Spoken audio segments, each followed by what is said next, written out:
Yeah, a long time I don't do this type of tours. And most of these people that come here now, they come for the music and the massage and rum and pictures. They don't come to learn about nature. So check this out.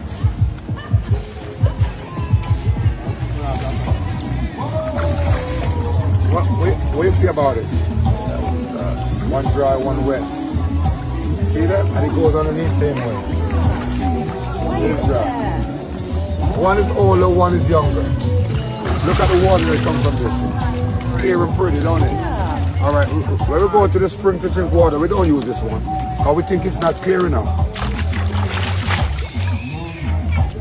We think it's not clear enough, and it's so clear, don't it? Yeah. Look at clearness now. Look at this, guys. Silver. Look at that. Anything moves at the bottom, you can tell.